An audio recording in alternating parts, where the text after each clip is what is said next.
Good afternoon.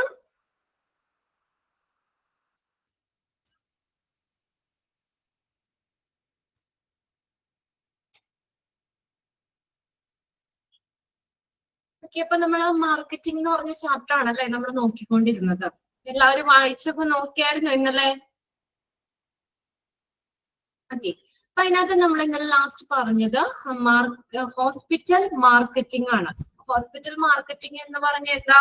മാർക്കറ്റുകളെ കുറിച്ച് പഠിക്കാനും അതുപോലെ തന്നെ മതിയായിട്ടുള്ള വിഭവങ്ങൾ ആകർഷിക്കാനും, അട്രാക്ട് സഫിഷ്യന്റ് റിസോഴ്സസ്, മതിയായ വിഭവങ്ങൾ ആകർഷിക്കാനും ഉചിതമായിട്ടുള്ള സേവനങ്ങളെ വികസിപ്പിക്കാനും അത്തരം സേവനങ്ങള് സർവീസുകൾ വാങ്ങുന്നവരോട് അതിന്റെ ലഭ്യത പ്രസന്റേഷൻ ഇല്ലേ? ഓക്കെ, ഒന്ന് നോക്കട്ടെ കേട്ടോ.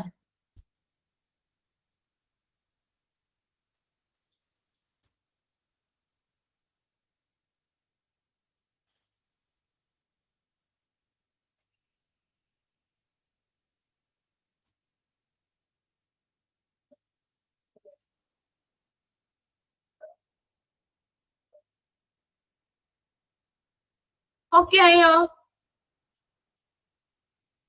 ഓക്കെ, കാണുന്നില്ലേ നിങ്ങള്? യെസ്. ഓക്കെ, അപ്പൊ നമ്മൾ ലാസ്റ്റ് നമ്മൾ പറഞ്ഞു നിർത്തിയത് ഹോസ്പിറ്റൽ മാർക്കറ്റിംഗ് ആണ്.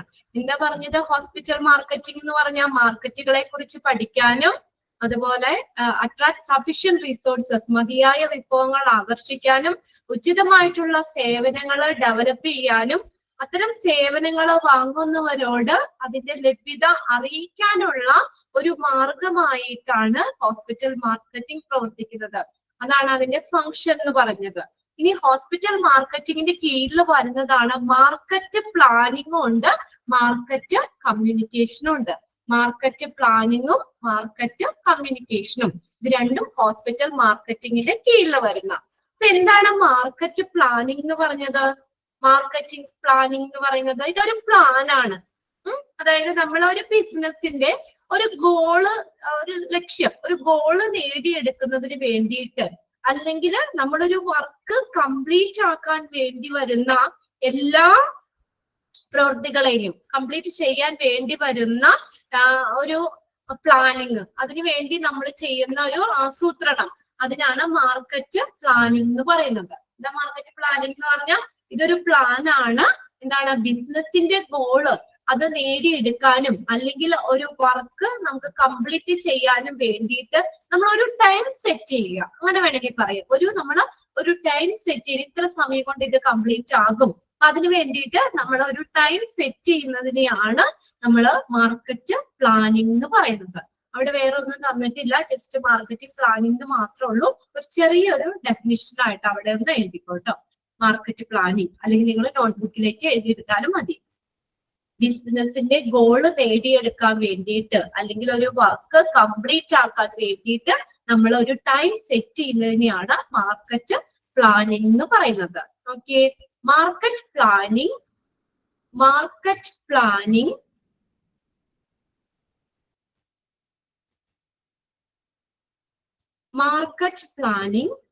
is the process of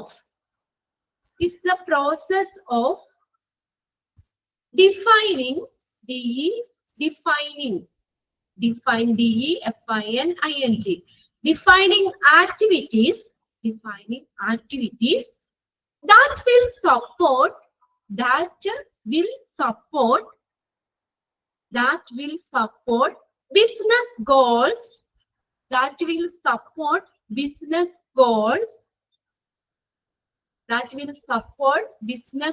that will support business goals, and establishing a timeline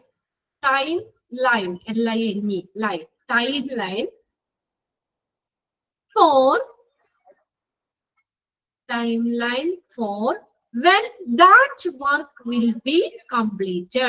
when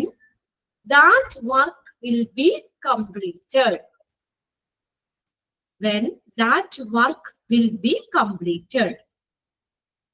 Market planning is the process of defining activities that will support business goals and establishing a timeline for when that work will be completed.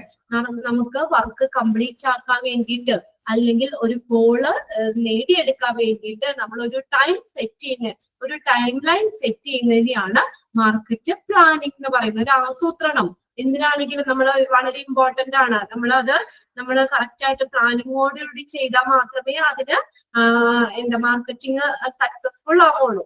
പിന്നെ next നമ്മൾ നോക്കാൻ പോകുന്നത് the elements of market planning. Market പ്ലാനിങ്ങിന്റെ elements എന്തൊക്കെയാണ്, അതിന്റെ ഘടകങ്ങൾ എന്തൊക്കെയാണെന്നാണ് നോക്കുന്നത്. Okay, അതിനകത്ത് ഇതിനകത്ത് എല്ലാവരും നേരത്തെ തന്നേക്കാണ്. അതിൽ നിങ്ങളൊന്ന് നമ്പർ ഇടണം കേട്ടോ. The elements of market planning, അതിലെ 7 എലമെന്റ്സ് ആണ് തന്നേക്കുന്നത്. അതിൽ ഫസ്റ്റ് എന്ന് പറഞ്ഞാൽ സെറ്റ് യുവർ മാർക്കറ്റിംഗ് ഗോൾ. നമ്മുടെ മാർക്കറ്റിംഗ് ഗോള് സെറ്റ് ചെയ്യുക. ഒന്നാമത്തെ എലമെന്റ് മാർക്കറ്റ് പ്ലാനിങ്ങിന്റെ ഒന്നാമത്തെ എലമെന്റ് ആണ് സെറ്റ് യുവർ മാർക്കറ്റിംഗ് ഗോൾ. അത് 1 നമ്പർ ഇടുക. ഇനി രണ്ടാമത്തെ ഒരു എലമെന്റ് എന്ന് പറഞ്ഞാൽ അതാണ് conduct market research. Market research conduct ചെയ്യുക. കണ്ടക്ട് മാർക്കറ്റ് റിസർച്ച്, അവിടെ 2 നമ്പർ ഇടുക. Okay, third one analyse research. Research analyse ചെയ്യുക. Analyse research. Then fourth one, identify a budget. Budget identify ചെയ്യുക. Identify a budget. Identify a budget. Next, fifth one, develop market strategies. Strategies എന്താ? തന്ത്രങ്ങള്. Market strategies develop ചെയ്യുക, വികസിപ്പിക്കുക. Marketing തന്ത്രങ്ങള് വികസിപ്പിക്കുക, 5ാമത്തെ point. Then ആറാമത്തെ develop and implementation schedule. Develop and implementation schedule, അത്രേ ഉള്ളൂ. അത് 6ാമത്തെ പോയിന്റ്. Then ലാസ്റ്റ് വൺ 7ാമത്തെ ക്രിയേറ്റ് ആൻഡ് ഇവാലുവേഷൻ പ്രോസസ്. അത് 7ാമത്തെ പോയിന്റ് ആട്ടോ. Create and evaluation process. ഇത്രയും ഈ 7 എലമെന്റ്സ് ആണ് നമ്മുടെ മാർക്കറ്റ് പ്ലാനിങ്ങിന്റെ എലമെന്റ് എന്ന് പറയുന്നത്. മാർക്കറ്റ് പ്ലാനിങ്ങിന്റെ ഘടകങ്ങളാണ് ഈ 7 എണ്ണം. കറക്റ്റ് ആയി എഴുതിയോ നിങ്ങള്? First set your marketing goals, രണ്ടാമത്തെ conduct market research, third analyse research, fourth one identify a budget, fifth develop market strategies, then sixth one develop an implementation schedule, then last 7th one create an evaluation process. ഇത് important ആണ്, ഇത് not ചെയ്തിടുക ട്ടോ. Okay, important ആണ്. അത് elements മിക്ക എക്സാമിന് ചോദിക്കാറുണ്ട്. Market പ്ലാനിങ്ങിന്റെ എലമെന്റ്സിൽ include ചെയ്തത് ഏത്, അല്ലെങ്കിൽ ഇൻക്ലൂഡ് ചെയ്യാത്തത് ഏത്, അങ്ങനെ ക്വസ്റ്റ്യൻ ചോദിക്കാം. അപ്പൊ എലമെന്റ്സ് ഏതൊക്കെയാണ്? ആ 7 എലമെന്റ്സ് പഠിക്കണം. ഓക്കെ, എല്ലാവരും അത് ടിക്കറ്റ് വെച്ചോ? അത് ഇമ്പോർട്ടന്റ് ആണ് കേട്ടോ. ഓക്കെ, ഇനി നമുക്ക് ഓരോന്നും അത് ഡീറ്റെയിൽ ആയിട്ട് നോക്കാം. അത് ജസ്റ്റ് ഒന്ന് വായിച്ചു പോകുന്നേ ഉള്ളൂ. അതിൽ ഇതുപോലെ ഇമ്പോർട്ടന്റ് ഏരിയയിൽ നമ്മൾ കോൺസെൻട്രേറ്റ് ചെയ്ത് പഠിക്കുകയാണ്. അപ്പൊ നമുക്കൊന്ന് നോക്കാം. Set marketing goals. First element എന്താ? മാർക്കറ്റിംഗ് പ്ലാന്റെ ആദ്യത്തെ എലമെന്റ് ഘടകം എന്ന് പറയുന്നത് മാർക്കറ്റിംഗ് ഗോൾ സെറ്റ് ചെയ്യുക. Set marketing goal. Set truthful and a measurable aim to achieve over the next 18 to 24 months. എന്ന് പറഞ്ഞാൽ എത്രയാ? 2 വർഷം വരെ അല്ലെ? 18 to 24 months. 2 വർഷത്തിനുള്ളിൽ നമുക്ക് അച്ചീവ് ചെയ്യാൻ പറ്റുന്ന, നേടിയെടുക്കാൻ പറ്റുന്ന തരത്തിലുള്ള സത്യസന്ധവും അതുപോലെ അളക്കാവുന്നതുമായുള്ള ലക്ഷ്യങ്ങൾ സജ്ജമാക്കുക. നമ്മൾ ഒരുപാട് ഡ്യൂറേഷൻ കൊടുക്കുക. ഇപ്പൊ ഒരു 5 വർഷം കൊണ്ട് കംപ്ലീറ്റ് ആവുന്ന ഒബ്ജക്റ്റീവ് നമ്മള് അച്ചീവ് ചെയ്യാൻ പറ്റുന്ന രീതിയിലുള്ള ഒരു ഒബ്ജക്റ്റ് നോക്കരുത്. നമുക്കത് എങ്ങനെയാണ് മാക്സിമം ആണ് പറഞ്ഞേക്കുന്നത്, 1-2 വർഷവും 2 വർഷം കൊണ്ട് നമുക്ക് അച്ചീവ് ചെയ്യാൻ പറ്റുന്ന ഗോൾ വേണം നമ്മൾ സെറ്റ് ചെയ്യാനായിട്ട്. Okay, set truthful and measurable aim to achieve over the next 18 to 24 hours. Due to the swift changes, എന്തുകൊണ്ട് അങ്ങനെ പറയാൻ കാര്യം? Due to the swift changes happening in the healthcare environment. Healthcare environmentil പെട്ടെന്നുണ്ടാകുന്ന മാറ്റം. നമ്മളിപ്പോ ഒരു 6 വർഷം അങ്ങനെയൊക്കെ പറഞ്ഞൊരു ഗോൾ സെറ്റ് ചെയ്യുകയാണെങ്കിൽ അപ്പത്തേക്കും എന്തെങ്കിലും ഹെൽത്ത് കെയർ എൻവയോൺമെന്റിൽ ചേഞ്ചസ് വന്നാൽ പിന്നെ അത് കാര്യമില്ല. അപ്പൊ അതുകൊണ്ടാണ് മാക്സിമം 2 വർഷം കൊണ്ട് കംപ്ലീറ്റ് ചെയ്യാവുന്ന ഗോള് മാത്രമേ ഗോള് വേണം നമ്മൾ സെറ്റ് ചെയ്യാൻ വേണ്ടിയിട്ട്. മാർക്കറ്റിംഗ് ഗോൾ എന്ന് പറയുന്നത് കാര്യം എന്താ? ഹെൽത്ത് കെയർ എൻവയോൺമെന്റിൽ ഉണ്ടാകുന്ന പെട്ടെന്ന് ഉണ്ടാകുന്ന മാറ്റം. അതുകൊണ്ട് തന്നെ we do not suggest planning specific activities more than 2 years in advance. അതുകൊണ്ട് എന്താ, 2 വർഷത്തിൽ കൂടുതൽ നിൽക്കുന്ന ആ ഗോള്, അത്രയും നാള് 2 വർഷത്തിൽ കൂടുതൽ കാലം വേണ്ടി വരും അച്ചീവ് ചെയ്യാൻ വേണ്ടി വരുന്ന ഗോളുകൾ നമ്മൾ സജസ്റ്റ് ചെയ്യുന്നില്ല എന്നാണ്. ഇന്നുള്ള പ്രവർത്തനങ്ങൾ ആസൂത്രണം ചെയ്യാൻ നമ്മൾ നിർദ്ദേശിക്കുന്നില്ല. വി ഡു നോട്ട് സജസ്റ്റ്, നമ്മൾ നിർദ്ദേശിക്കുന്നത് 2 വർഷത്തിൽ കൂടുതൽ നമ്മൾക്ക് അത് ഗോള് അച്ചീവ് ചെയ്യാൻ 2 വർഷത്തിൽ കൂടുതൽ എടുക്കുകയാണെങ്കിൽ അപ്പൊ അങ്ങനത്തെ ഉള്ള കാര്യങ്ങൾ നമ്മൾ സജസ്റ്റ് ചെയ്യുന്നില്ല എന്നാ പറയുന്നത്. അപ്പൊ മാർക്കറ്റിംഗ് ഗോള് സെറ്റ് ചെയ്യുമ്പോൾ എന്താണ്, 2 വർഷം കൊണ്ട് നമുക്ക് കംപ്ലീറ്റ് ചെയ്യാൻ പറ്റുന്ന ഗോൾസ് ലക്ഷ്യങ്ങൾ വേണം നമ്മൾ അത് സെറ്റ് ചെയ്യാൻ വേണ്ടിയിട്ട്. ഓക്കെ, അതിന്റെ എക്സാമ്പിൾ ആയിട്ട് 2 എക്സാമ്പിൾ ഇവിടെ തന്നിട്ടുണ്ട്. Expand the number of new patients seen in practice by 5% within the first 6 months and 10% by the end of the first year. അപ്പൊ നമ്മുടെ ടാർഗറ്റ് ആരാ? നമ്മുടെ ടാർഗറ്റ്, ഹോസ്പിറ്റലിലെ ടാർഗറ്റ് എന്ന് പറഞ്ഞ പേഷ്യൻസ് ആണ്. കൂടുതൽ പേഷ്യൻസ് വന്നാലല്ലേ ഹോസ്പിറ്റലിലെ മാർക്കറ്റിംഗ് സക്സസ്ഫുൾ ആവുള്ളൂ, അല്ലെങ്കിൽ നമ്മൾ ഹോസ്പിറ്റലിൽ സക്സസ്ഫുൾ ആവുള്ളൂ. നമുക്കപ്പൊ എന്ത് ചെയ്യാ, പേഷ്യൻസ് കൂടുതൽ വേണം. നമ്മുടെ ടാർഗറ്റ് പേഷ്യൻസ് ആണ്. പേഷ്യൻസ് കൂടുതൽ ഹോസ്പിറ്റലിലേക്ക് വരിക, പേഷ്യൻസിനെയാണ് നമ്മൾ ടാർഗറ്റ് ചെയ്യുന്നത്. അപ്പൊ ഇതെന്താ പറഞ്ഞേക്കുന്നത്, നമ്മൾ expand the number of new patients seen in practice by 5% within the first 6, ആദ്യത്തെ 6 മാസം 5% ന്യൂ പേഷ്യൻസ് ആണെങ്കിൽ അതിന്റെ അവസാനം, ആ ഇയറിന്റെ അവസാനം അതെന്ത് ചെയ്യുക, ഡബിൾ ആക്കണം.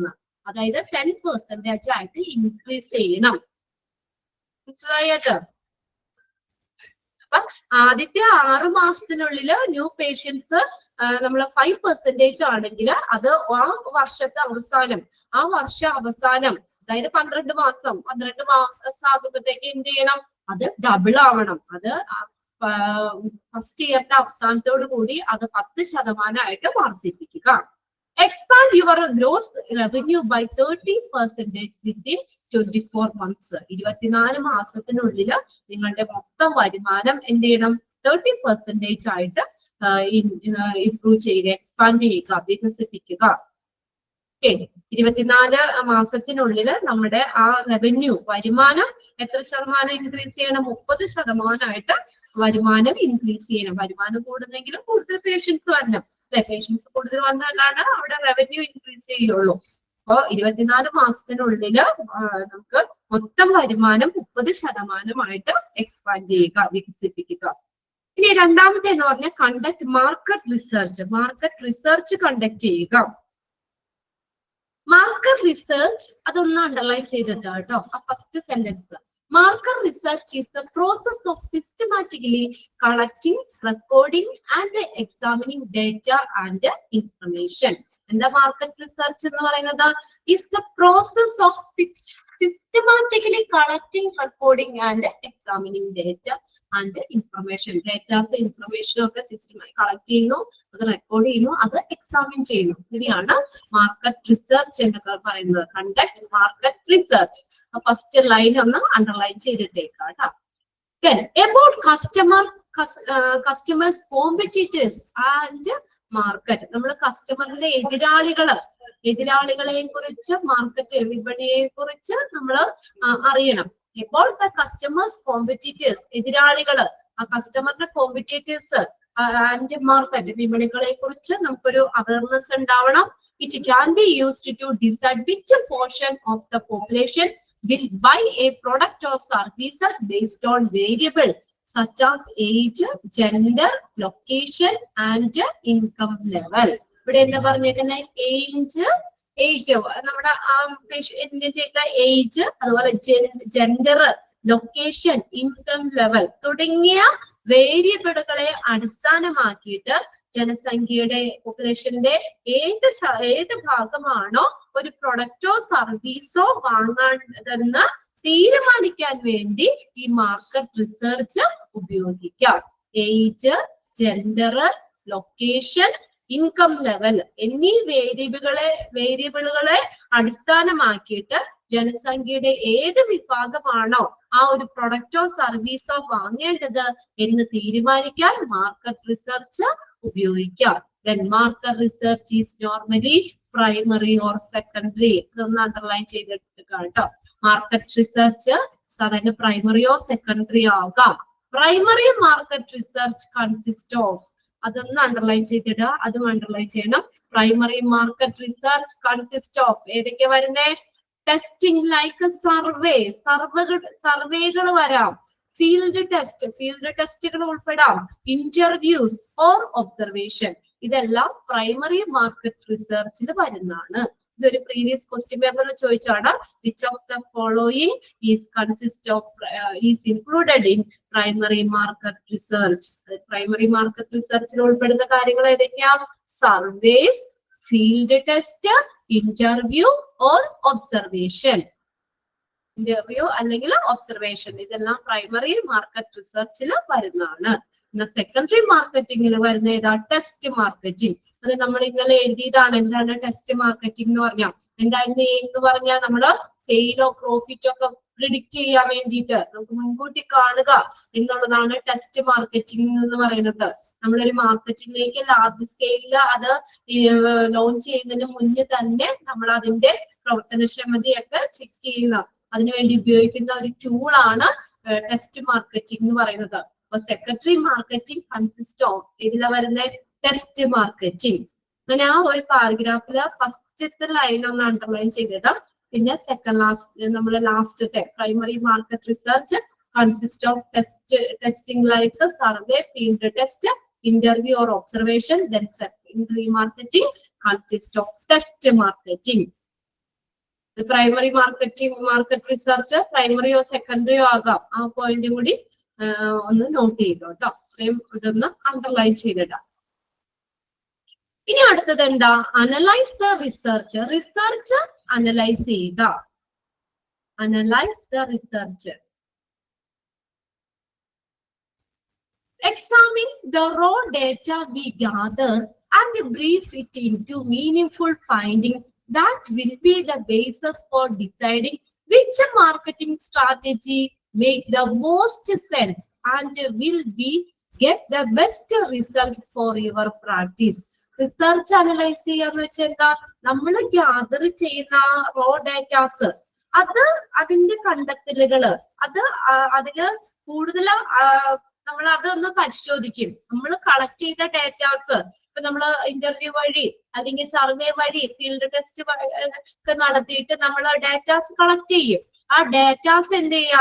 അത് നമ്മൾ ഗ്യാദർ ചെയ്ത ഡേറ്റാസുകള് അത് പരിശോധിക്കും. അതിൽ ഏറ്റവും കൂടുതൽ അർത്ഥവത്തായത് ഏതാണെന്ന് ചുരുക്കിയും അത് ഏതൊക്കെ മാർക്കറ്റിംഗ് സ്ട്രാറ്റജിയാണ് ഏറ്റവും സ്യൂട്ടബിൾ ആയിട്ടുള്ളത്, അത് നമ്മുടെ പ്രാക്ടീസിന് മികച്ച റിസൾട്ട് കിട്ടുന്നത് ഏത് സ്ട്രാറ്റജിയാണ് എന്നുള്ളതെല്ലാം അനലൈസ് ചെയ്യുക എന്നൊക്കെ തീരുമാനിക്കുന്നതിനുള്ള ഒരു അടിസ്ഥാനമായിരിക്കും അനലൈസ് ദ റിസർച്ച് എന്ന് പറയുന്നത്.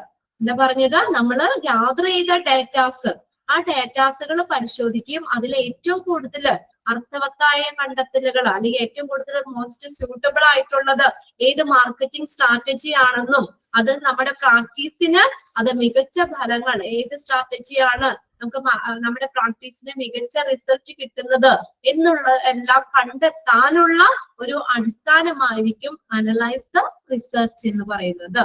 The research will identify the requirement and need of your current and potential patient and will help you explain your target audience. ഇത് റിസർച്ച് എങ്ങനെയാ? ഈ റിസർച്ച് നമ്മുടെ നിലവിലുള്ള സാധ്യതകള് ആണ്, നമ്മുടെ നിലവിൽ ഇപ്പോഴത്തെ current needs of your current, നമ്മുടെ identify the requirements and need of your current and potential patients. നമ്മുടെ പേഷ്യൻസ് നിലവിലുള്ള സാധ്യതകള് ഉള്ള രോഗികൾ ആവശ്യകതകളും നീഡ്സും റിക്വയർമെന്റ്സും, ആവശ്യകതകളും റിക്വയർമെന്റ്സ് എന്തൊക്കെയാണ്, നിലവിലുള്ള പേഷ്യൻസിന്റെ നീഡ്സ് റിക്വയർമെന്റ്സുകൾ എന്തൊക്കെയാണെന്ന് അത് ഐഡന്റിഫൈ ചെയ്യുകയും നമ്മുടെ ടാർഗറ്റ് ഓഡിയൻസിനെ അത് വിശദീകരിക്കാൻ സഹായിക്കുകയും ചെയ്യുന്നു research. The research will identify the requirement and need of your current and potential patient and will help you to explain your target audience. നമ്മുടെ ടാർഗറ്റ് അത് ഓഡിയൻസിനെ വിശദീകരിക്കാൻ സഹായിക്കുകയും ചെയ്യുന്നു. This is also the right time to look back at the goals you have chosen. അടുത്ത നോക്കി, ഇതൊരു correct ടൈമാണ്. നമ്മുടെ ഗോള്, നമ്മൾ തെരഞ്ഞെടുത്ത ഗോള് അതിലേക്ക് നമ്മൾ തിരിഞ്ഞു നോക്കാനുള്ള ഒരു നല്ലൊരു ടൈമും കൂടിയാണ് ഈ അനലൈസ് ദ റിസർച്ച് എന്ന് പറയുന്നത്. അപ്പൊ റിസർച്ചിന്റെ ഫലമായിട്ട് നമ്മൾ ഡേറ്റാസ് കളക്ട് ചെയ്യും. അത് ഒന്നും കൂടി നമ്മൾ ചെക്ക് ചെയ്യുകയാണെങ്കിൽ നമ്മുടെ ഗോള് കറക്റ്റ് ആണോ, നമ്മുടെ ലക്ഷ്യങ്ങള് നമ്മൾ തെരഞ്ഞെടുത്തത് ശരിയായതാണോ എന്നുള്ളത്. അപ്പൊ അതിന്റെ ഒരു ഫീഡ്ബാക്ക് നമുക്ക് അറിയാൻ പറ്റുന്നു. നമ്മുടെ ഫീഡ്ബാക്ക്, നമ്മുടെ സെറ്റ് ചെയ്ത ഗോൾസിന്റെ ഫീഡ്ബാക്ക് എന്താണ് എന്ന് അറിയാനുള്ള ഒരു കറക്റ്റ് ടൈമും കൂടിയാണ് അനലൈസ് ദ റിസർച്ച് എന്ന് പറയുന്നത്. നമ്മൾ തെരഞ്ഞെടുത്ത ഗോൾസിലേക്ക് തിരിഞ്ഞു നോക്കാനുള്ള ശരിയായ ഒരു സമയം കൂടിയാണ് analyze the research എന്ന് പറയുന്നത്. Then based on your research finding you may need to change some of your goals. ഇപ്പൊ നോക്കി, അപ്പൊ നമ്മളിങ്ങനെ റിസർച്ച് നടത്തിയത് കൂടി നമ്മുടെ ഫൈൻഡിങ്സ് നമ്മൾ കണ്ടെത്തിയല്ലോ. അതിന്റെ ഫലമായിട്ട് നമുക്ക് നമ്മുടെ ഗോൾസിൽ എന്തെങ്കിലും ചേഞ്ചസ് വരുത്തണമെങ്കിൽ അത് ചെയ്യാനും കൂടി കഴിയുന്നു. Then you maybe need to change some of your goals. അപ്പൊ റിസർച്ച് അല്ലെങ്കിൽ ഡേറ്റാസ് ഒക്കെ കളക്ട് ചെയ്തതിന്റെ ഫലമായിട്ട് അപ്പൊ ഒരുപാട് പേഷ്യൻസുകളിൽ നിന്നൊക്കെ നമ്മുടെ നെഗറ്റീവ് ആയിട്ടുള്ള ഇതാണ് വരുന്നത്. അങ്ങനെയൊക്കെ ആണെങ്കിൽ നമ്മുടെ ലക്ഷ്യങ്ങൾ, നമ്മൾ റിസർച്ച് ശരിയായ രീതിയിലല്ല പോകുന്നത്, അല്ലെങ്കിൽ നമ്മുടെ ഗോള് സെറ്റ് ചെയ്ത ഗോള് ശരിയല്ല, അല്ലെ അങ്ങനെയൊക്കെ ഉള്ള ഒരു കൺസെപ്റ്റിലേക്ക് വരാലോ. അപ്പൊ നമ്മുടെ ആ ഫൈൻഡിങ് അനുസരിച്ച് നമ്മുടെ ഗോൾസ് ചേഞ്ച് ചെയ്യാനുള്ള ഒരു സാഹചര്യം കൂടി ഈ റിസർച്ച് അനലൈസ് ചെയ്യുന്നത് വഴി നമുക്ക് കിട്ടും എന്നാ പറഞ്ഞേക്കുന്നത്. Then last നോക്കിയേ, it help to analyze some key questions. നമുക്ക് കുറച്ച് ക്വസ്റ്റ്യൻസ് അനലൈസ് ചെയ്യാനായിട്ട് നമുക്ക് ഈ റിസർച്ച് അനലൈസ് ചെയ്യുന്നത് വഴി നമുക്ക് കഴിയും. ഏതൊക്കെയാ question? What are the similarities and dissimilarities between your practice and your competitors? നമ്മുടെ പ്രാക്ടീസും നമ്മുടെ കോമ്പറ്റീറ്റേഴ്സും തമ്മിലുള്ള എതിരാളികള്, കോമ്പറ്റീറ്റേഴ്സ് എന്ന് വെച്ചാൽ നമ്മൾ കോമ്പീറ്റ് ചെയ്യുന്നവര്, എതിരാളികളും തമ്മിലുള്ള സിമിലാരിറ്റീസ് ഡിസിമിലാരിറ്റീസ് എന്തൊക്കെയാണ്, സാമ്യങ്ങളും അതുപോലെ തന്നെ പൊരുത്തക്കേടുകളും എന്തൊക്കെയാണ്, നമ്മുടെ എതിരാളികളും തമ്മിലുള്ള സിമിലാരിറ്റീസ് ഡിസിമിലാരിറ്റീസ് എന്തൊക്കെയാണെന്നുള്ള ഒരു ക്വസ്റ്റ്യൻ നമുക്ക് അതിനൊരു ആൻസർ കിട്ടും. What make your practice from your competitors? നിങ്ങളുടെ പരിശീലനത്തെ നിങ്ങളുടെ എതിരാളികളിൽ നിന്നും എങ്ങനെ മാറ്റുന്നത് എന്താണ്?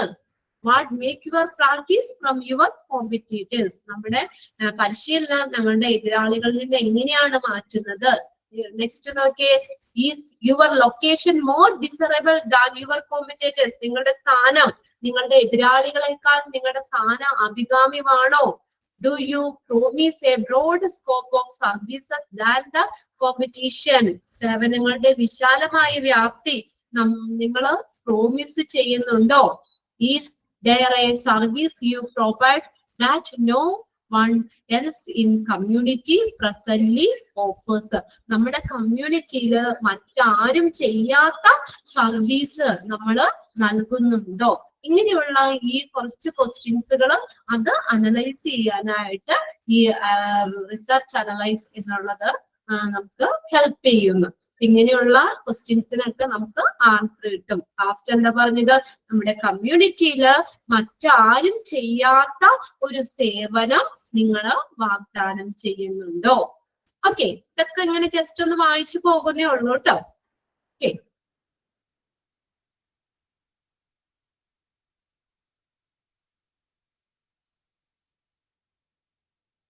ഇനി അടുത്തത് identify target audience. Identify the target audience.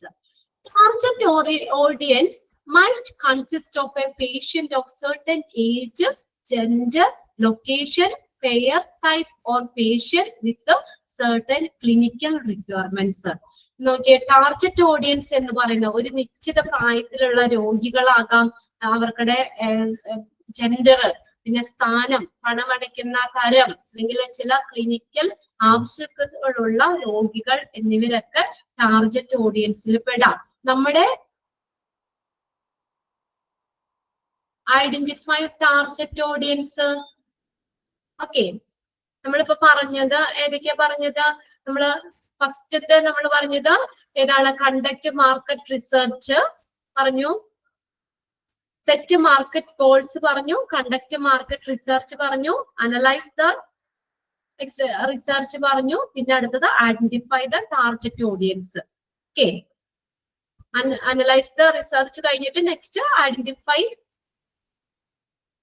Okay, ഇതിനകത്ത് ഇതിന്റെ ഓർഡറിലാട്ടോ ഞാൻ പോകുന്നത്. ഐഡന്റിഫൈ എ ടാർഗറ്റ് ഓഡിയൻസ് എന്ന്. അത് കഴിഞ്ഞിട്ട് ഡിറ്റർമിൻ എ ബഡ്ജറ്റ് എന്ന് പറഞ്ഞ് വേറെ തന്നിട്ടുണ്ട് അവിടെ. ഓക്കെ, അപ്പൊ നോക്കി, നമ്മുടെ ടാർഗറ്റ് എന്ന് പറഞ്ഞ ആരാ? ഹോസ്പിറ്റലിലെ ടാർഗറ്റ് ആരാ? പേഷ്യൻസ് ആണ് അല്ലെ? നമ്മൾ പേഷ്യൻസിനെയാണ് ടാർഗറ്റ് ചെയ്തത്. ഒരു ഹോസ്പിറ്റലിനെ സംബന്ധിച്ച് ടാർഗറ്റ് പേഷ്യന്റ് ആണ്. കൂടുതൽ പേഷ്യൻസ് വന്നാലല്ലേ ഹോസ്പിറ്റലില് ഇതുണ്ടാവുള്ളൂ, അത്രയും ഇൻകം വരുള്ളൂ, ഹോസ്പിറ്റലില് സക്സസ്ഫുൾ ആവുള്ളൂ. നമ്മളപ്പോ നമ്മുടെ ടാർഗറ്റ് എന്ന് പറയുന്നത് എപ്പോഴും ആരാണ്? പേഷ്യന്റ് ആണ്. പേഷ്യന്റുമായിട്ട് അവരോട് നമ്മൾ നല്ല സോഫ്റ്റ് ആയിട്ട് സംസാരിച്ച് നല്ലൊരു കമ്മ്യൂണിക്കേഷൻ ഒക്കെ ഉണ്ടെങ്കിൽ നമ്മുടെ ബഡ്ജറ്റ് നമുക്ക് കൂട്ടാൻ പറ്റും അല്ലെ? ഇവിടെ നോക്കി, identify the target audience.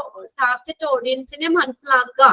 The target audience might consist of a patient of certain age, gender, location, payer type, or patient with certain clinical requirements. ഇങ്ങനെയുള്ളവരൊക്കെ ആകാം ടാർഗറ്റ് ഓഡിയൻസ് എന്ന് പറയുന്നത്.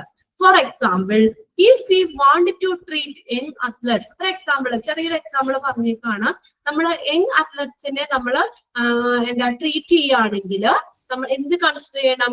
We might consider giving talk on sports safety and first aid tips to coaches and athletes at the local high school, colleges and YMCAs. നമ്മളൊരു young അത്ലറ്റ്സിനെ നമ്മൾ കൈകാര്യം ചെയ്യാൻ ആഗ്രഹിക്കുകയാണെങ്കിൽ നമ്മുടെ local high school ലെവലില് അല്ലെങ്കിൽ കോളേജില്, YMCAസില് എന്നിവിടങ്ങളിലുള്ള അത്ലറ്റ്സിനും അതുപോലെ തന്നെ കോച്ചസ്, അവരെ പരിശീലകർക്കും ഒക്കെ സ്പോർട്സ് സേഫ്റ്റിനെ കുറിച്ചും ഫസ്റ്റ് എയ്ഡ് ടിപ്സിനെ കുറിച്ചും ഒക്കെ ചർച്ചകൾ നൽകുന്നത് നമ്മൾ പരിഗണിച്ചേക്കാം. ഇതാണ് എന്നാലാണ് നമുക്കത് ഇതാവുള്ളൂ. എന്ന് വെച്ചാൽ നമ്മള് എന്താ പറയാ, നമ്മളിപ്പോ ഒരു യങ് അത്ലറ്റ്സിനെ നമ്മൾ ട്രീറ്റ് ചെയ്യുകയാണെങ്കിൽ എന്തുകൂടി നമ്മൾ കൺസിഡർ ചെയ്യണം? നമ്മുടെ ലോക്കൽ ഹൈസ്കൂൾ ലെവലില്, കോളേജുകളില് അല്ലെങ്കിൽ YMCAസില് നമ്മൾ കോച്ചസ് അത്ലറ്റ്സിനെ കൂടി എന്ത് ചെയ്യണം? സേഫ്റ്റിനെ കുറിച്ചും സ്പോർട്സ് സേഫ്റ്റിനെ കുറിച്ചും ഫസ്റ്റ് എയ്ഡ് ടിപ്സിനെ കുറിച്ചും ഒക്കെ എന്താ ചെയ്യുക? അവർക്ക് അത് വേണ്ട ചർച്ചകൾ നൽകുന്നത് പരിഗണിച്ചേക്കാം. അതാണ് ടാർഗറ്റ് ഓഡിയൻസ് എന്ന് പറയുന്നത്. അത് ഇത്രേ ഉള്ളൂ. ടാർഗറ്റ് എന്ന് പറഞ്ഞാൽ ഹോസ്പിറ്റൽ ടാർഗറ്റ് പേഷ്യന്റ് ആണ്. ഓക്കെ, ഇനി അടുത്തത് പറഞ്ഞേക്കുന്നത് determine A budget. Budget determine ചെയ്യുക.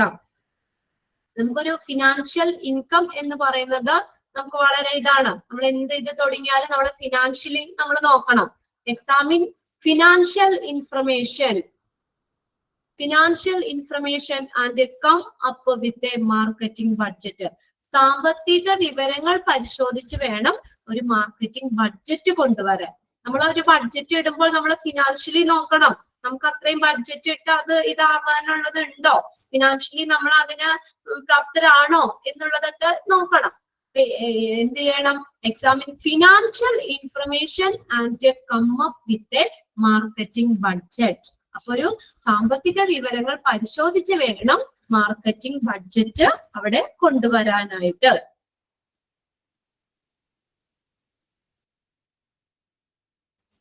Okay,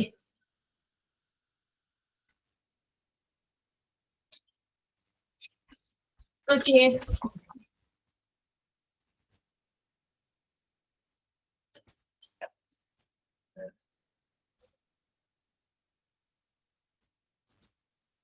Okay, examine financial information and come up with a marketing budget. അപ്പൊ ഒരു സാമ്പത്തിക വിവരങ്ങൾ പരിശോധിച്ച് വേണം ഒരു ബഡ്ജറ്റിംഗ് അവിടെ ബഡ്ജറ്റ് കൊണ്ടുവരാനായിട്ട്.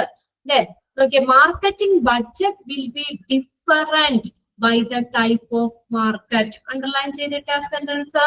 Marketing budget will be different. Marketing budget വ്യത്യാസമായിരിക്കും. എന്തിനനുസരിച്ച്? By the type of market. മാർക്കറ്റുകളെ അനുസരിച്ച് മാർക്കറ്റിംഗ് ബഡ്ജറ്റ് എങ്ങനെയായിരിക്കും? വ്യത്യാസമായിരിക്കും.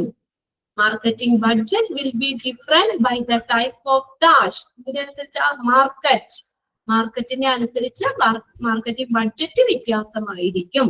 ഇവിടെ നോക്കി ഇവിടെ തന്നേക്കുന്നത് a practice is in the age of the practice and if the practice has marked before. ഒരു പ്രാക്ടീസ് അല്ലെങ്കിൽ ഒരു പരിചയം, അപ്പൊ നമ്മൾ അതിന്റെ പ്രായം ഏജ് എന്താണ്, നേരത്തെ നമ്മൾ അത് ചെയ്തിട്ടുള്ള മുൻ പരിചയം ഉണ്ടോ, അതനുസരിച്ച് എത്രത്തോളം അതിനു വേണ്ടി ചെലവഴിക്കണം, എത്രത്തോളം കാര്യങ്ങൾ അതിനു വേണ്ടി ചെലവഴിക്കണം എന്നതാണ് ഒരു മാനദണ്ഡം.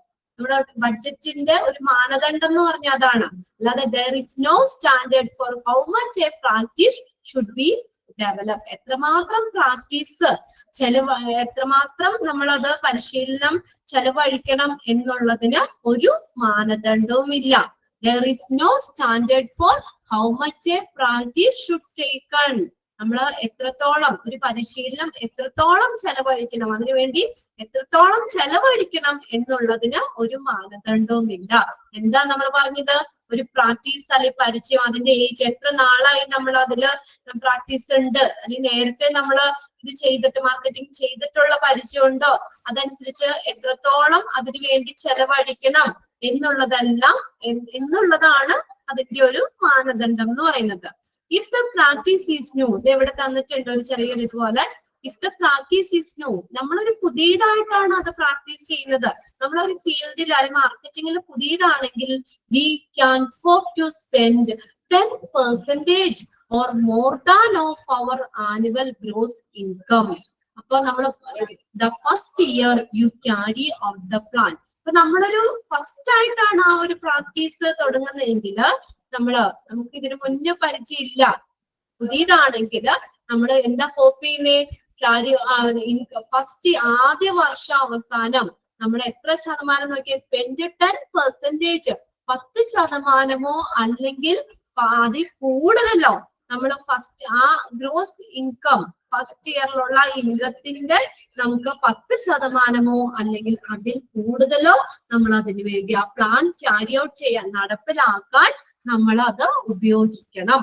ഒന്നുകൂടി നോക്കിയത്, if the practice is new, practice പുതിയതാണെങ്കിൽ we can hope to spend 10% or more of our annual gross income the first year you carry out the plan. Practice പുതിയതാണെങ്കിൽ നമ്മുടെ പ്ലാൻ നടപ്പിലാക്കുന്ന ആദ്യത്തെ വർഷം തന്നെ നമ്മുടെ വാർഷിക വരുമാനത്തിന്റെ 10% അല്ലെങ്കിൽ അതിൽ കൂടുതലോ നമ്മൾ ചെലവഴിക്കാൻ അത്രയും ചെലവാകുമെന്ന് നമ്മൾ ഹോപ്പ് ചെയ്യണം, പ്രതീക്ഷിക്കാം. ഓക്കെ, ഇതാണ് ഡിറ്റർമിൻ എ ബഡ്ജറ്റ് എന്ന് പറയുന്നത്. ഇനി നെക്സ്റ്റ് ഡെവലപ്പ് മാർക്കറ്റിംഗ് സ്ട്രാറ്റജീസ് ആണ്. ഇത് ഇമ്പോർട്ടന്റ് ആണ്, മിക്ക എക്സാമിന് ഇതുപോലെ ചോദിക്കുന്നതാണ് ഈ ഒരു section. Some of the marketing strategies, marketing തന്ത്രങ്ങൾ ഏതൊക്കെയാണെന്ന് ഞാൻ ചോദിക്കാം. Which of the following strategies, which of the following is included in marketing strategies? എല്ലാവരും അത് നോട്ട് ചെയ്തിട്ടേ, എല്ലാവരും നോട്ട് ചെയ്തിടാട്ടാണ്. അതിന് മുന്നത്തേല് നമ്മൾ ആ ഒരു സെന്റൻസ് അണ്ടർലൈൻ ചെയ്തിട്ടിട്ടുണ്ട്. Marketing budget will be different by the type of market, ആ ഒരു ലൈനും അണ്ടർലൈൻ ചെയ്തിട്ട് അവിടെ. ഇനി next develop marketing strategies. Strategy എന്ന് പറഞ്ഞാൽ എന്താ, തന്ത്രങ്ങള്. സ്ട്രാറ്റജീസ് തന്ത്രങ്ങൾ, മാർക്കറ്റിംഗ് തന്ത്രങ്ങൾ എന്തൊക്കെയാണ്? ഫസ്റ്റ് നോക്കിയേ, provide patient satisfaction training section to staff. സ്റ്റാഫുകൾക്ക് വേണ്ടിയിട്ട്, ഹോസ്പിറ്റലിലെ സ്റ്റാഫുകൾക്ക് വേണ്ടിയിട്ട് പേഷ്യന്റിന്റെ സാറ്റിസ്ഫാക്ഷൻ ആയിട്ടുള്ള ട്രെയിനിങ്, അവരെ സാറ്റിസ്ഫൈഡ് ചെയ്യുന്നില്ല, അവരെ തൃപ്തിപ്പെടുത്തുന്ന രീതിയിലുള്ള കാര്യങ്ങൾ ചെയ്യാനുള്ള ട്രെയിനിങ് സെക്ഷൻ സ്റ്റാഫിന് പ്രൊവൈഡ് ചെയ്യാം. അങ്ങനെയല്ലേ നമ്മളിപ്പോ ഹോസ്പിറ്റലിലാണെങ്കിലും ചെല്ലുമ്പോൾ നമ്മൾ പറഞ്ഞു ഹോസ്പിറ്റലിലെ ടാർഗറ്റ് പേഷ്യൻസ് ആണ്. അപ്പൊ പേഷ്യൻസിനോട് നല്ല രീതിയിൽ നമുക്ക് നല്ല സാറ്റിസ്ഫാക്ഷൻ കിട്ടുന്ന രീതിയിലുള്ള കാര്യങ്ങൾ ഇടപെടലുകളാവണം ഹോസ്പിറ്റലിന്റെ ഭാഗത്ത് നിന്ന് വരുന്നല്ലേ നമ്മള്. അപ്പൊ പേഷ്യൻസിനെ സാറ്റിസ്ഫൈ ചെയ്യുന്ന രീതിയിലുള്ള ട്രെയിനിങ് സെക്ഷനുകള് സ്റ്റാഫിന് പ്രൊവൈഡ് ചെയ്യാം. ഇത് പഠിക്കണം കേട്ടോ, ഇത് ഇമ്പോർട്ടന്റ് ആണ്. Provide patient satisfaction training section to staff. ഒന്നാമത്തെ പോയിന്റ് കിട്ടിയോ നോക്കിയേ, സ്റ്റാഫിന് വേണ്ടിയിട്ട് നമുക്ക് പേഷ്യൻസിന് സാറ്റിസ്ഫൈ ചെയ്യുന്ന രീതിയിലുള്ള കാര്യങ്ങൾ അതിന് വേണ്ടിയിട്ടുള്ള ട്രെയിനിങ് സെക്ഷൻ പ്രൊവൈഡ് ചെയ്യാം. ആർക്കാ? സ്റ്റാഫിന്. ക്ലിയർ ആയോ ഫസ്റ്റ് പോയിന്റ്? സ്റ്റാഫുകൾക്ക് വേണ്ടി പ്രത്യേകം ട്രെയിനിങ് സെക്ഷൻ പ്രൊവൈഡ് ചെയ്യാം. എന്തിനാ ട്രെയിനിങ് കൊടുക്കണേ? പേഷ്യന്റിനെ സാറ്റിസ്ഫൈ ചെയ്യാൻ, അവരുടെ സാറ്റിസ്ഫാക്ഷന് വേണ്ടിയിട്ടുള്ള കാര്യങ്ങളൊക്കെ ചെയ്യാനുള്ള ട്രെയിനിങ്ങുകൾ കൊടുക്കാം. അവരുടെ സംസാരവും കാര്യങ്ങളും ഇപ്പൊ റിസപ്ഷനിൽ നമ്മൾ ചെല്ലുമ്പോഴേയും നമ്മളോട് സംസാരിക്കുന്നത് തന്നെ ഒരു പ്രത്യേക ടോണിലാണ് അല്ലെ, ഒരു ടോണിലല്ല സംസാരിക്കുന്നതൊക്കെ. അതൊക്കെ അവർക്ക് ട്രെയിനിങ് കിട്ടിയേക്കാം. പേഷ്യൻസിനെ എങ്ങനെ മാനേജ് ചെയ്യണം, അപ്പൊ അത് അല്ലെങ്കിൽ ഫാർമസിയിൽ ചെല്ലുമ്പോഴാണെങ്കിലും പിന്നെ അല്ലാതെ സ്റ്റാഫുകളാണെങ്കിലും നമ്മളോട് ഇടപെടുന്നതൊക്കെ അതിൻ്റെതായ ഒരു ട്രെയിനിങ് അവർക്ക് ഇതാണ്. എങ്കിൽ മാത്രമാണ് നമുക്കാണെങ്കിലും നമ്മൾ ചെന്നോ നമ്മളെ നല്ല രീതിയിൽ ട്രീറ്റ് ചെയ്യുക, നമ്മള് ഒരു പരിഗണിക്കുക ഒക്കെ ചെയ്താലല്ലേ എല്ലാ കാര്യങ്ങളും പെട്ടെന്ന് ബില്ലിംഗ് ആണെങ്കിൽ നമ്മൾ അധികം വെയിറ്റ് ചെയ്യാതെ എല്ലാം പെട്ടെന്ന് ഫാസ്റ്റ് ഒക്കെ ആണെങ്കിലാണ് നമുക്ക് ആ ഒരു ഹോസ്പിറ്റലിനെ കുറിച്ച് മതിപ്പുണ്ടാവുള്ളൂ, വീണ്ടും നമ്മൾ ആ ഹോസ്പിറ്റലിലേക്ക് ചെല്ലുള്ളൂ അല്ലേ. നമ്മൾ ആരും കെയർ ചെയ്യുന്നില്ല, നമ്മൾ ശ്രദ്ധിക്കണം. അപ്പൊ നമ്മൾ പറയും, ഓ അവിടെ ചെന്നിട്ട് അവര് ഇതൊന്നുമില്ല, നമുക്ക് ശരിക്കും നോക്കുന്നില്ല, അല്ലെങ്കിൽ നമ്മളെ ഇതില്ല എന്നൊക്കെ അങ്ങനെ നമ്മളെന്തെങ്കിലും ചോദിച്ചാൽ അതിനൊരു മറുപടി കിട്ടുന്നില്ല. അങ്ങനെയൊക്കെ ഉള്ള ഒരു മൈനസ് ആയിട്ടുള്ള ഒരു നെഗറ്റീവ് ആയിട്ടുള്ള ഒരു അഭിപ്രായമാണെങ്കിൽ നമുക്കൊരു എന്താ പറയാ, പിന്നെ ആ ഹോസ്പിറ്റലിലേക്ക് പോകാൻ നമ്മൾ അധികം താല്പര്യപ്പെടില്ല അല്ലെ. അപ്പൊ എന്താ ഫസ്റ്റ് പോയിന്റിൽ എന്തേ പറഞ്ഞത്? ഈ പേഷ്യൻസിന്റെ സാറ്റിസ്ഫാക്ഷന് വേണ്ടിയിട്ടുള്ള ട്രെയിനിങ് സെക്ഷനുകള് ഈ സ്റ്റാഫിന് പ്രൊവൈഡ് ചെയ്യുക, നൽകാം. ഓക്കെ, സെക്കൻഡ് പോയിന്റ് നോക്കിയേ. Develop A patient self scheduling system within the practice website to get rid of the need to telephone the office for an appointment. ഇതെല്ലാം മാർക്കറ്റിംഗ് സ്ട്രാറ്റജി ആണ് കേട്ടോ. നമ്മൾ ചിലപ്പോൾ ശ്രദ്ധിക്കുന്നുണ്ടാവില്ല എന്നുള്ളൂ. നമ്മൾ അപ്പോയിന്റ്മെന്റിന് വേണ്ടിയിട്ട് നമ്മൾ ഫോൺ വിളിക്കില്ലേ, ഫോൺ വിളിച്ച് നമ്മൾ അപ്പോയിന്റ്മെന്റ് എടുക്കുകയാണെങ്കിൽ നമ്മളൊരു 10 പ്രാവശ്യം വിളിക്കുമ്പോഴായിരിക്കും ചിലപ്പോൾ അവിടെ റിസപ്ഷനിലാണെങ്കിലും അത്ര എടുക്കുന്നത് അല്ലെ. അപ്പോയിന്റ്മെന്റിന് വേണ്ടി ഫോൺ വിളിക്കുന്നതിനേക്കാൾ അതിന് പകരം നമുക്ക് വെബ്സൈറ്റ് കൊടുക്കാം. ഹോസ്പിറ്റലിലെ സൈറ്റിൽ കയറി നമുക്ക് അപ്പോയിന്റ്മെന്റ് എടുക്കാനുള്ള ഒരു സെൽഫ് ഷെഡ്യൂളിംഗ് സിസ്റ്റം ഡെവലപ്പ് ചെയ്യാം. അപ്പൊ പേഷ്യൻസിന് തന്നെ അവരുടെ ടൈമിനനുസരിച്ച് നമുക്ക് അതിനകത്ത് അറിയാൻ പറ്റും. ഓൾറെഡി നമുക്ക് ഇന്ന ടൈമില് ഇന്ന ഡോക്ടേഴ്സ് ഒക്കെ അവിടെ അവൈലബിൾ ആയിരിക്കും, അവര് പേഷ്യന്റിനെ ട്രീറ്റ് ചെയ്യുന്ന സമയം ഇതാണ് എന്നൊക്കെ ഉള്ളതൊക്കെ എല്ലാം ഷെഡ്യൂൾ അവിടെ ഉണ്ടായിരിക്കും. അപ്പൊ നമ്മുടെ ഇതിനനുസരിച്ച് നമ്മുടെ ടൈം ഷെഡ്യൂൾ അനുസരിച്ച് തന്നെ നമുക്കപ്പൊ ആ വെബ്സൈറ്റിൽ നമുക്ക് വെയിറ്റിംഗിന്റെ ഒന്നും ആവശ്യമില്ല, ഓൺലൈനായിട്ട് തന്നെ വെബ്സൈറ്റിൽ നമുക്ക് അപ്പോയിന്റ്മെന്റ് സിസ്റ്റം എടുക്കാം. അതും എന്താണ്, ഒരു മാർക്കറ്റിംഗ് സ്ട്രാറ്റജിയാണ്. നമ്മൾ ഫോൺ വിളിച്ച് 10 പ്രാവശ്യം വിളിച്ചോ നമുക്ക് കിട്ടിയില്ല, പിന്നെ നമ്മൾ വിളിക്കോ? നമ്മൾ അവിടെ നിർത്തുക അല്ലേ, നമുക്ക് അതൊരു ബുദ്ധിമുട്ടാണ്. അപ്പൊ അതിന് പകരം അവർക്ക് self scheduling system, patient self scheduling system develop ചെയ്യുക, ഇതിൽ കൂടെ വെബ്സൈറ്റ് വഴി. സെക്കൻഡ് പോയിന്റ് ക്ലിയർ ആയോ നോക്കിയേ. ഓക്കെ, ഏതിന് പകരമാണ്? ടെലിഫോൺ അപ്പോയിന്റ്മെന്റിന് പകരം telephone the office for an appointment. ഇനി തേർഡ് നോക്കിയേ. Make the reception room decor better. കണ്ടോ, തേർഡ് ഒരു സ്ട്രാറ്റജിയാണ്. റിസപ്ഷൻ റൂം നന്നായിട്ട് ഡെക്കറേറ്റ് ചെയ്ത് വെക്കുക. നമ്മൾ ഫസ്റ്റ് ചെല്ലുന്നത് എവിടെ? റിസപ്ഷനിലേക്കാണ് അല്ലെ.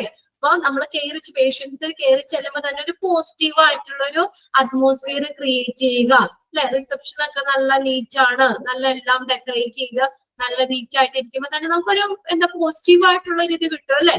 ആ ഹോസ്പിറ്റലിനെ കുറിച്ച് നല്ല നീറ്റ് ആണ്, നല്ല ഇതാണ് എന്നൊക്കെ ഒരു എന്താ പറയാ, നമുക്കൊരു പോസിറ്റീവ് ഒരു ഫീല് കിട്ടും അല്ലെ. അപ്പൊ അതും ഒരു മാർക്കറ്റിംഗ് സ്ട്രാറ്റജി എന്ന് പറയും. നമ്മുടെ ടാർഗറ്റ് പേഷ്യന്റ് ആണ്. പേഷ്യൻസിന് കൂടാൻ വേണ്ടിയിട്ട് അല്ലെങ്കിൽ പേഷ്യൻസിന് നമ്മൾ അട്രാക്ട് ചെയ്യുന്ന രീതിയിലുള്ള തന്ത്രങ്ങള്, മാർക്കറ്റിംഗ് തന്ത്രങ്ങളാണ് ഹോസ്പിറ്റലിൽ നമ്മൾ ഉപയോഗിക്കുന്നത്. ഏതാണ്? Make the reception room decor better. Reception room നന്നായിട്ട് ഡെക്കറേറ്റ് ചെയ്തിട്ട് ബെറ്റർ ആക്കുക. Then provide name tag for staff. അടുത്ത നോക്കി, സ്റ്റാഫുകൾക്കൊക്കെ നെയിം ടാഗ് കൊടുക്കുക. അതും നമ്മളെന്താ ഒരു സ്റ്റാൻഡേർഡ് ആണ് അല്ലെ. ഇവിടെ വർക്ക് ചെയ്യുന്ന സ്റ്റാഫുകള്, ഓരോ സെക്ഷനിൽ വർക്ക് ചെയ്യുന്ന സ്റ്റാഫുകള്, അവർക്കൊക്കെ നെയിം ടാഗ് കൊടുക്കുക. ഈ പേരുണ്ടാകും, അതിനകത്ത് ആ ഫോൺ നമ്പർ, അവരുടെ അഡ്രസ്സ്, പിന്നെ അതുപോലെ തന്നെ നമ്മളെന്താ അത് ഏത് സെക്ഷനിൽ വർക്ക് ചെയ്യുന്നതാണ്, അങ്ങനെയൊക്കെ ഉണ്ടാവും അതില് നെയിം ടാഗില്. അപ്പൊ കറക്റ്റ് ആയിട്ട് നമുക്കിപ്പോ അത് നോക്കി കഴിഞ്ഞാൽ ഇന്ന സെക്ഷനിൽ അല്ലെങ്കിൽ വർക്ക് ചെയ്യുന്നവരാണ്, അല്ലെങ്കിൽ സ്റ്റാഫിന്റെ പേര് നമുക്ക് അറിയാൻ പറ്റും ആ ടാഗ് നോക്കി. അതും ഒരു മാർക്കറ്റിംഗ് സ്ട്രാറ്റജിയാണ്. Provide name tag for staff. സ്റ്റാഫിന് നെയിം ടാഗുകൾ കൊടുക്കുക. Call for staff to introduce themselves to each new patient.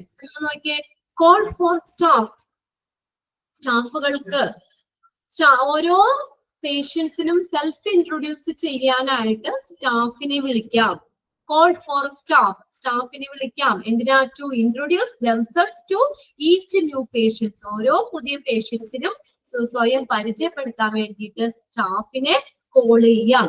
Then last point നോക്കിയേ, conduct post encounter telephone interview with the new patient within 3 days of their appointments. Appointments കഴിഞ്ഞ 3 ദിവസത്തിനുള്ളിൽ പുതിയ പേഷ്യൻസുമായിട്ട് ടെലിഫോണില് നമുക്ക് interview അഭിമുഖം നടത്താം. പോസ്റ്റ് എൻകൗണ്ടർ ടെലിഫോൺ ഇന്റർവ്യൂസ് നടത്താം. Appointment കഴിഞ്ഞ് 3 ദിവസത്തിനുള്ളിൽ നമുക്ക് ആ പുതിയ പേഷ്യൻസുമായിട്ട് ടെലിഫോൺ ഇന്റർവ്യൂസ് നടത്താം. അതും ഒരു സ്ട്രാറ്റജിയാണ്, മാർക്കറ്റിംഗ് സ്ട്രാറ്റജിയാണ്. അപ്പൊ നമുക്ക് തന്നെ നമ്മുടെ കാര്യങ്ങളെ വിളിക്കുന്നുണ്ട്, അന്വേഷിക്കുന്നുണ്ട്, എല്ലാവരും ഇത് ഓക്കെ ആണ് അല്ലെങ്കിൽ ചെയ്യുന്നുണ്ട് എന്നുള്ളൊരു പോസിറ്റീവ് ഇത് കിട്ടുവാണ്. നമുക്ക് ആ ഒരു ഹോസ്പിറ്റലിനെ കുറിച്ച് നല്ലൊരു ഇത് കിട്ടാൻ വേണ്ടിയിട്ടാണ്. അപ്പൊ അല്ലെങ്കിൽ നമ്മൾ പറയില്ല ഒരു അന്വേഷണം ഇല്ല, അല്ലെങ്കിൽ അങ്ങനെ ഇതാണ് എന്നൊക്കെ ഉള്ള അപ്പോയിന്റ്മെന്റ് എടുത്തു, പിന്നീട് വേറൊരു അന്വേഷണം ഇല്ല, അല്ലെങ്കിൽ അങ്ങനെ ഒരു നെഗറ്റീവ് ഇത് വരാത്ത രീതിയിൽ എന്ത് ചെയ്യാം, നമുക്ക് ടെലിഫോൺ ഇന്റർവ്യൂസ് നടത്താം. സ്റ്റാഫുകൾക്ക് അപ്പോയിന്റ്മെന്റ് കഴിഞ്ഞ 3 ദിവസത്തിനുള്ളിൽ പുതിയ പേഷ്യൻസുമായിട്ട് ടെലിഫോൺ അഭിമുഖം നടത്തുക. ഇത്രയും കാര്യങ്ങളാണ് മാർക്കറ്റിംഗ് സ്ട്രാറ്റജീസിൽ വരുന്നത്. ഇത് എത്ര 6 പോയിന്റ് ഉണ്ട്. ഈ 6 പോയിന്റും നിങ്ങൾ നോട്ട് ചെയ്യണം, നോട്ട് ചെയ്ത് പഠിക്കണം. ഓക്കെ, റിപ്പീറ്റഡ് ക്വസ്റ്റ്യൻസ് ആയിട്ട് വരുന്നതാണ് ഇതൊക്കെ കേട്ടോ, ഈ ഒരു സെക്ഷൻ. ഓക്കെ, ഏതെങ്കിലും നിങ്ങൾക്ക് ഡൗട്ട് ഉണ്ടോ? ആ പോയിന്റ്സ് 6 പോയിന്റ്സ് നമ്മൾ പറഞ്ഞതില് ഇമ്പോർട്ടന്റ് ആയിട്ടുള്ള ഏരിയകൾ ഞാൻ പറഞ്ഞു, പ്രത്യേകം കോൺസെൻട്രേറ്റ് ചെയ്ത് പഠിക്കുക. വലിയ വലിയ ചാപ്റ്റേഴ്സ് ആണ് ഇനി വരുന്നതൊക്കെ. നമ്മൾ അത് ഫുള്ള് നമ്മളിരുന്ന് ബൈക്കാട്ട് പഠിക്കുക എന്ന് പറഞ്ഞാൽ നമുക്ക് ബുദ്ധിമുട്ടുള്ള കാര്യമാണ്. അതുകൊണ്ട് പ്രത്യേകം ഏരിയകൾ, നമ്മൾ പറയുന്ന ഏരിയകളൊക്കെ കോൺസെൻട്രേറ്റ് ചെയ്ത് തന്നെ പഠിക്കുക കേട്ടോ. ഇതൊക്കെ കുറച്ച് ക്വസ്റ്റ്യൻസ് ഒക്കെ റിപ്പീറ്റ് ചോദിച്ചിട്ടുണ്ട്, അതുകൊണ്ടാണ് ആ ഏരിയകളെ പറ്റി പഠിക്കണ്ടെന്നല്ല പറഞ്ഞത്, അത് വായിക്കണം, ഇത് വായിച്ചു നോക്കണം. എങ്കിലും ഈ ഒരു ഏരിയ കോൺസെൻട്രേറ്റ് ചെയ്ത് പഠിക്കാം. ഓക്കെ, ക്ലിയർ ആണോ 6 പോയിന്റും?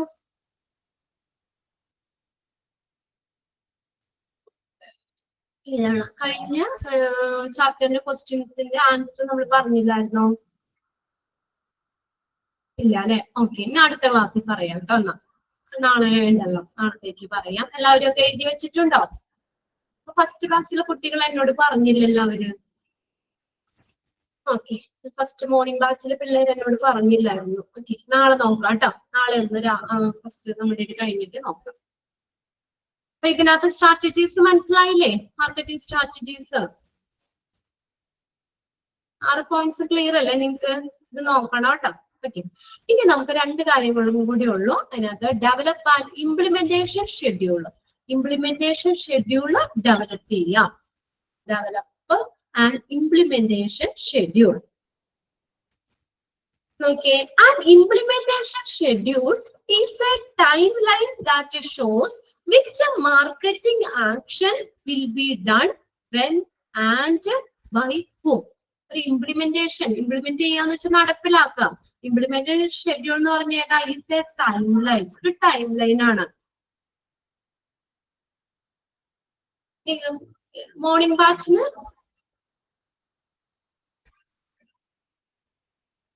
എക്സാം, മോഡൽ എക്സാം 5th നിങ്ങളുടെ ബാച്ചിന്റെ എല്ലാവർക്കും കഴിഞ്ഞല്ലോ എക്സാം. ഫസ്റ്റ് സെക്കൻഡ് മൊഡ്യൂളുകൾ കഴിഞ്ഞു, അവർക്കിടെയും കഴിഞ്ഞു. നിങ്ങളുടെ ഒപ്പം തന്നെയാണ് മോർണിംഗ് ബാച്ചും ഈവനിങ് ബാച്ചും സെയിം ഇതിലാ പോകുന്നത് നമ്മള്. ഓക്കെ, ഇനി നെക്സ്റ്റ് ബാച്ചിന്റെ ആണ് അടുത്ത എക്സാം ഇപ്പോ വരാൻ പോകുന്നത്. നിങ്ങളുടെ കഴിഞ്ഞു, നിങ്ങളുടെ ഫസ്റ്റ് സെക്കൻഡ് മൊഡ്യൂൾ കഴിഞ്ഞ് എക്സാം കഴിഞ്ഞ് നമ്മൾ പുതിയ, നിങ്ങൾക്ക് റിസൾട്ട് ഒക്കെ വന്നില്ലേ? റിസൾട്ട് ഒക്കെ പബ്ലിഷ് ചെയ്തില്ലായിരുന്നോ? ഓക്കെ, സക്കീറ ഉണ്ട്. ഓക്കെ, വന്നു. അവർക്ക് മാർക്കൊക്കെ കിട്ടിയില്ലേ? സന്തോഷായില്ലേ? ഓക്കെ ഓക്കെ, ഇനി നമുക്ക് നോക്കാം. Okay, develop and implementation schedule. Implementation schedule എന്ന് പറഞ്ഞാൽ is A time line.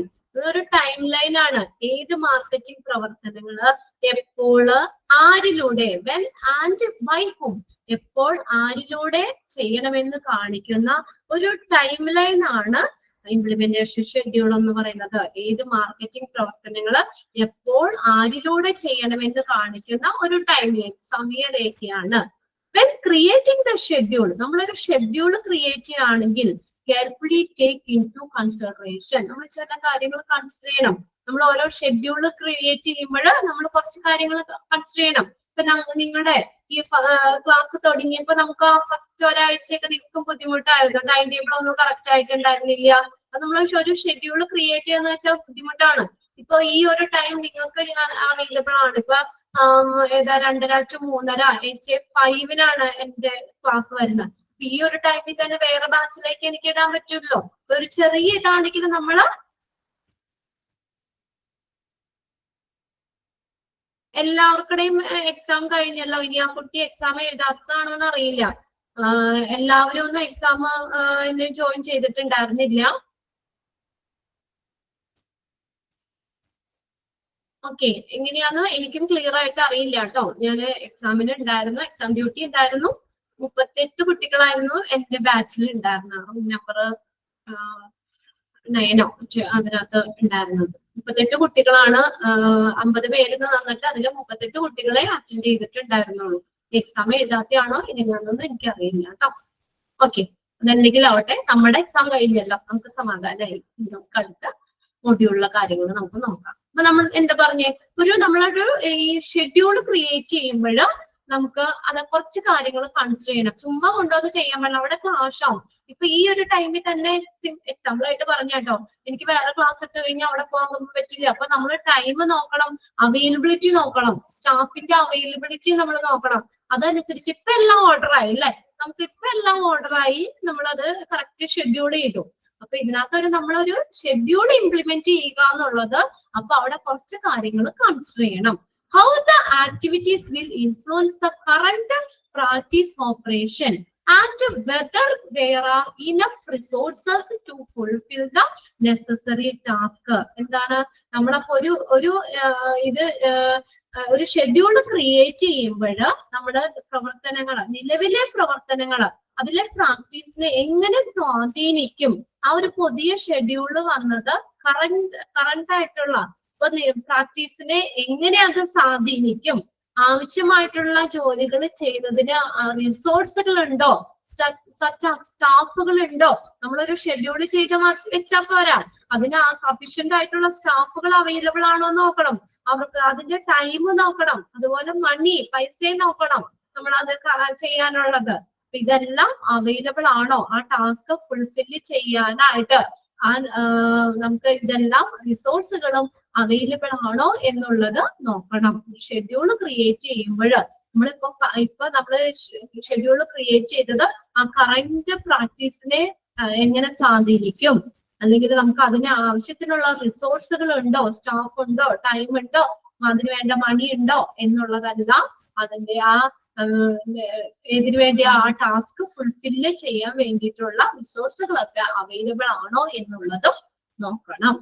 Next, create and evaluation process. Create and evaluation process last element ആണ്. Evaluate plan frequently by comparing your progress with the implementation schedule. Evaluation process create ചെയ്യുക. Create and evaluation process.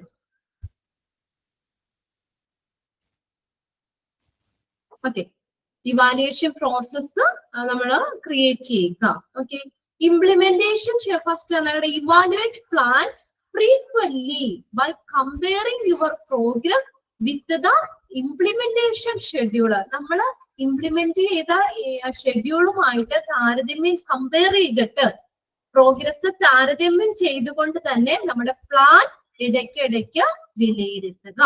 നമ്മൾ correct ആണോ എന്നുള്ളത് നോക്കുക. നമ്മൾ implement ചെയ്ത ഷെഡ്യൂളുമായിട്ട് compare ചെയ്തുകൊണ്ട് തന്നെ നമ്മുടെ പ്രോഗ്രസ് നമ്മൾ ഇടയ്ക്കിടയ്ക്ക് ഇവാലുവേറ്റ് ചെയ്യുക. നമ്മുടെ പ്രോഗ്രസ് എത്രത്തോളം ഉണ്ട്, പ്രോഗ്രസ് എങ്ങനെയൊക്കെയാണെന്നുള്ളത് ഇവാലുവേറ്റ് ചെയ്യുക. അതാണ് evaluate plans frequently by comparing your progress with the implementation schedule.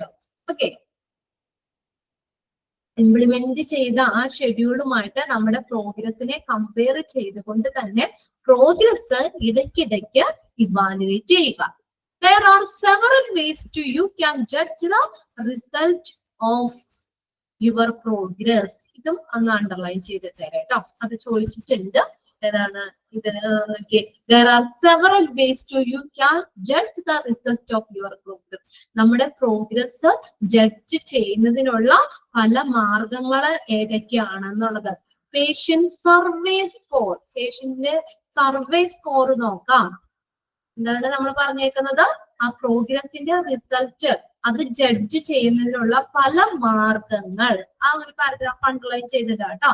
There are several ways you can judge the result of your progress. നമ്മുടെ പ്രോഗ്രസ് ജഡ്ജ് ചെയ്യുന്നതിനുള്ള പല മാർഗങ്ങൾ ഏതാണ്? പേഷ്യന്റ് സർവേ സ്കോർ, പേഷ്യന്റിന്റെ സർവേ സ്കോർ നോക്കാം. Referral sources, റെഫറൽ സോഴ്സുകൾ.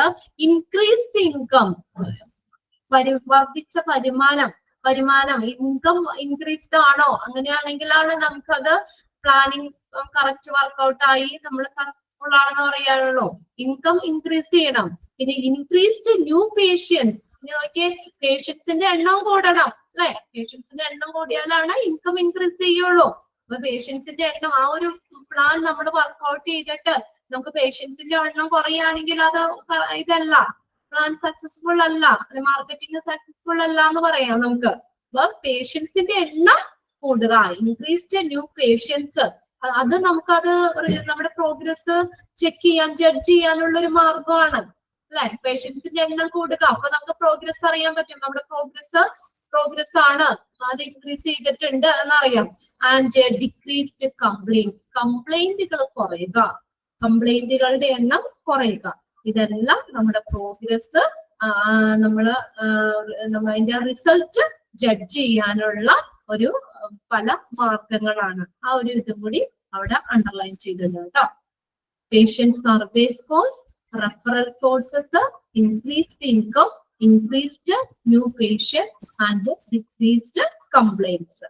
Okay, അപ്പൊ അത്രയും കാര്യങ്ങൾ മതി. അടുത്തത് നമുക്ക് അടുത്ത ക്ലാസ്സിൽ എടുക്കാം. മാർക്കറ്റിംഗ് കമ്മ്യൂണിക്കേഷൻ അതവിടെ നിൽക്കട്ടെ. നമ്മൾ ഒരു കാര്യം മാത്രമേ ഇന്ന് പഠിച്ചുള്ളൂ. പിന്നെ മാർക്കറ്റ് പ്ലാനിങ് മാത്രമേ ഇന്ന് നോക്കിയിട്ടുള്ളൂ. എല്ലാവരും ഒന്നുകൂടെ വായിച്ചു നോക്കാം. ആദ്യമേ തന്നെ പറഞ്ഞതാണ്, വീണ്ടും ഞാൻ റിപ്പീറ്റ് ചെയ്യുന്നില്ല. ഫസ്റ്റ് സെക്കൻഡ് മൊഡ്യൂളിൽ വെച്ച് നോക്കുമ്പോൾ ഇത്തിരി ടഫാണ്. നമുക്ക് ഇതിങ്ങനെ അതിന്റെ മീനിങ് ഒക്കെ ഒന്ന് ജസ്റ്റ് പറഞ്ഞു പോകാനേ പറ്റുള്ളൂ. അതാണ് ഇമ്പോർട്ടന്റ് ഉള്ള ഏരിയ കോൺസെൻട്രേറ്റ് ചെയ്ത് പഠിക്കാൻ പറഞ്ഞേക്കുന്നത്. എല്ലാവരും ഇതിനൊപ്പം തന്നെ വായിച്ചു പോവുക കേട്ടോ. നമുക്കറിയാം നമ്മൾ ലാസ്റ്റ് വെച്ച് കഴിഞ്ഞാൽ നമുക്ക് ബുദ്ധിമുട്ടാകും. അതുകൊണ്ട് തന്നെ ഇന്ന് തന്നെ ഇത്രയും കാര്യങ്ങൾ നമ്മൾ എടുത്ത് അത്രയും നോക്കുക. നമ്മൾ പറഞ്ഞത് ഹോസ്പിറ്റൽ മാർക്കറ്റിംഗ് പറഞ്ഞു, അതിൽ 2 ഇതാണ് പറഞ്ഞത്. അതിന് കീഴിൽ വരുന്നതാണ് മാർക്കറ്റ് പ്ലാനിങ്ങും മാർക്കറ്റ് കമ്മ്യൂണിക്കേഷനും. എന്നിട്ട് നമ്മൾ ഫസ്റ്റ് നോക്കിയത് മാർക്കറ്റിംഗ് പ്ലാന്, മാർക്കറ്റ് പ്ലാനിങ് നോക്കി. അതിലെ എലമെന്റ്സ് ആണ് നമ്മൾ നോക്കി. 7 എലമെന്റ്സ് നമ്മൾ പറഞ്ഞു. Set your marketing goals, conduct market research, analyse research, identify A budget, develop market strategies, develop and implementation schedule, create and evaluation process. അങ്ങനെ 7 പോയിന്റ്സ് ആയിട്ട് നമ്മൾ പറഞ്ഞു. ഇനി ഓരോന്നും അതിന്റെ ഡീറ്റെയിൽ ആയിട്ട് നമ്മൾ പറഞ്ഞത്. Set marketing goal, marketing goal set ചെയ്യുക. കണ്ടക്ട് മാർക്കറ്റ് റിസർച്ച്, കണ്ടക്ട് ചെയ്യുക. റിസർച്ച് അനലൈസ് ചെയ്യുക. പിന്നെ ടാർഗറ്റ് ഓഡിയൻസിനെ ഐഡന്റിഫൈ ചെയ്യുക. ദെൻ ഡിറ്റർമിൻ ബഡ്ജറ്റ് ഡിറ്റർമിൻ ചെയ്യുക. മാർക്കറ്റിംഗ് സ്ട്രാറ്റജീസ് ഇമ്പോർട്ടന്റ് ആണ് കേട്ടോ. അത് അണ്ടർലൈൻ ഞാൻ നോട്ട് ചെയ്താൽ പറഞ്ഞിട്ടുണ്ട്. മാർക്കറ്റിംഗ് സ്ട്രാറ്റജീസ് ഏതൊക്കെയാണെന്ന് നോക്കുക. Last develop and implementation schedule implement ചെയ്യുക. Create and evaluation process create ചെയ്യുക. ഇത്രയും കാര്യങ്ങൾ ഒന്ന് വായിച്ചു നോക്കണം കേട്ടോ. 2 പേജൊക്കെ നമ്മൾ എടുത്തുള്ളൂ. 2-2.25 പേജോളം എടുത്തിട്ടുള്ളൂ. അപ്പൊ ഇതെല്ലാവരും ഇന്ന് തന്നെ ഒന്ന് വായിച്ചു വെക്കുക. ഓക്കെ, എല്ലാം നിങ്ങളെ കൊണ്ട് ഇനി വായിപ്പിക്കാനുള്ള ടൈം ഇല്ല. എന്നുവെച്ചാൽ ഇനി നമുക്ക് എല്ലാം വലിയ ചാപ്റ്റേഴ്സ് ആണ്. നിങ്ങൾ അതിന്റെ ഒപ്പം കോപ്പറേറ്റ് ചെയ്ത് പോവുക. നിങ്ങളും കൂടി എനിക്കും കൂടി ആവശ്യമുണ്ട്, എനിക്ക് പഠിക്കണം എന്നുള്ള ഇതിനകത്ത് ഓരോന്ന് എടുക്കുമ്പോൾ തന്നെ ഓരോ ക്ലാസ് കഴിയുമ്പോൾ തന്നെ അതൊക്കെ ഒന്ന് വായിച്ചു നോക്കാം. നാളെ നമുക്ക് ഈ ഒരു ചാപ്റ്റർ നമുക്ക് തീർക്കാം. പിന്നെ കുറച്ച് ക്വസ്റ്റ്യൻസ് എഴുതാം. അതിനകത്തുള്ള 1 വേർഡ്സുകൾ കൂടുതൽ നമുക്ക് നോക്കാൻ പറ്റും. ഓക്കെ, ക്ലാസ് വൈൻഡപ്പ് ചെയ്തോട്ടെ. ഓക്കെ ഓക്കെ, ഇന്ന് എല്ലാവരും ഒന്ന് വായിച്ചു നോക്കണം കേട്ടോ. Okay, by.